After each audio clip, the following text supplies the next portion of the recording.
everyone. Recently, I just released the first part of a visual novel I made called Mancer. This short video will explain its basic concept and world. It's made in collaboration with my friend D, who helps write most of it, and is the product of various brainstorming sessions over the years, some of which I recorded as streams on this channel. Mancer is my own take at the classic magic school concept, a group of youths learning magic at a fantasy academy and fighting monsters. Has a bunch of tropes I like and wanted to see combined into a single story. 1. An archetypal anime battle academy premise emulating shonen manga and anime that I enjoy. 2. A female protagonist and a majority female cast. Number 3. A magic system and lore based on mythology and the occult. Everything from biblical apocrypha to alchemy, flood myths, and advanced ancient civilizations. Number 4. Skin-tight bodysuits like you would see in the superhero or sci-fi/mecha genre, but with some more fantasy or magic flavor. And number 5. The concept of dead gods and their relation to mortals. Mancer is set in the world of Vestige. Here, magic defines everything, from its history of arcane wars to its technology. Vestige's society is similarly modern to ours, but based on magic.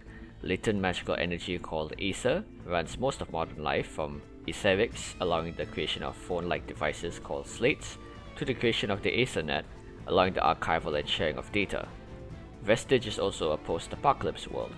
An event called the Great Flood happened years ago where the firmament, a barrier protecting the world from the cosmos beyond, broke apart and drowned most of the world in a deluge of dark water.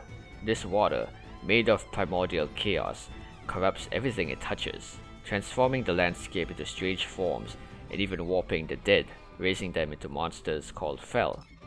Very few civilizations were left in the wake of this disaster, the peaks of mountains becoming shores of black tide, and everything below becoming lost ruins. Only Mancers, professionally trained mages, can endure the effects of the flood.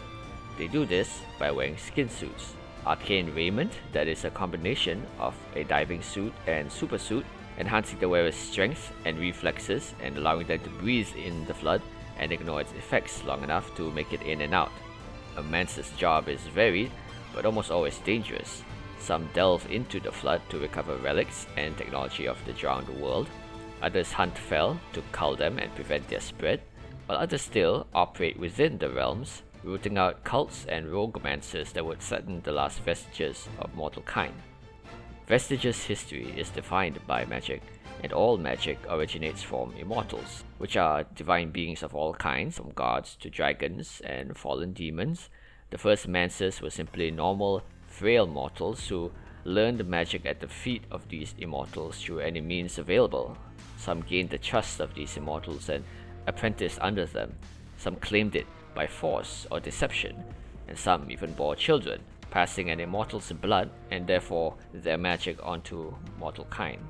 There are 3 mortal races on Vestige. The first were humans, crafted from the soil of the earth and then souled with the divine breath of life, having traits of both the divine and profane, and therefore the capacity to reach the heights and depths of both.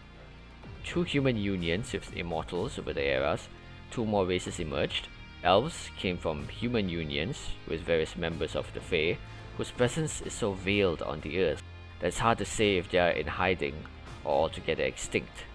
The other are daemons, children sired from dragons and demons, bearing physical traits like sharp teeth or serpentine tails. Besides the 3 birthed mortal races, there are also artificially created beings, homunculi, which are alchemical constructs with pale marble-like skin, and wights, mortal souls preserved in metal skeletons through arcane augmentics. Mancer's story involves a group of new initiates enrolling at the Traveling Tower, an ancient citadel converted to a hub for worldwide Mancer operations, a fortress the size of a small city, able to teleport itself and all its occupants via ley line bases built throughout Vestige. The protagonist is Alexis, a rookie self-taught mage, formerly a horny shut-in nerd who learned all her magic skills through reading and watching tutorials on the Aethernet. She now enrolls at the tower in hopes of becoming a fully fledged Mancer and prove to herself that all her Mancer merch and hyperfixative learning have not all been a waste of time. Along the way, she'll meet a colorful cast of other initiates, Clary and Sage, an elf brother and sister duo enrolling together in hopes of a better life. May, a flashy and lackadaisical Ethernet streamer, and Celine, a pompous and competitive elven trueblood. More characters will enter the scene as the visual novel gets updated. The tower is also the primary base of operations for the surviving remnants of Mancerkind after the flood.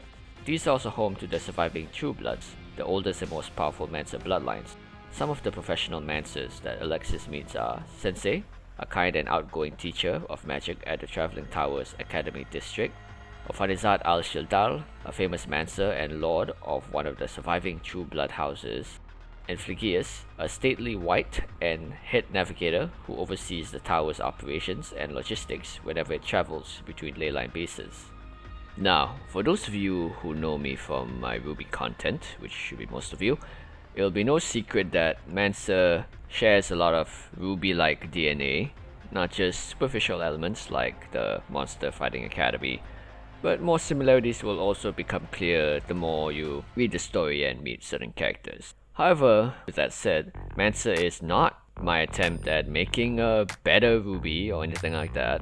It's inspired partly by Ruby, yes, but it's mainly for me to explore the world building and character dynamics from all kinds of media I enjoy and just to do cool stuff with it. I'm not doing it for masterful execution or storytelling, but I am in it for a good time and fun ideas and characters in much of the same spirit that drew me to Ruby in the first place. So while you can technically go into Mancer and kind of treat it like it's a Ruby Hogwarts AU, don't expect the same tone from it. The characters are college age and decidedly older, and the general vibe of Mancer is a lot spicier as a result. Alexis may be an ADHD, bright-eyed, nerdy protagonist much like Ruby, but she's also different in a lot of ways because she's also a shut-in, touch-starved girl failure on top of that. And besides Ruby, Mancer is also inspired by media that are like Hades and Shadow and Bone, a lot of dark fantasy, a lot of works involving lots of romance and spicy romantic tension, and as it's also inspired by shonen, also a lot of fan service, things like that. So if you do enjoy stories like those, then Mancer might be up your alley. And that's the main breakdown of Mancer's world and cast so far. More will be covered as we advance the visual novel's development and as me and Dee flesh out the world of Vestige. Thanks for watching and see you next time.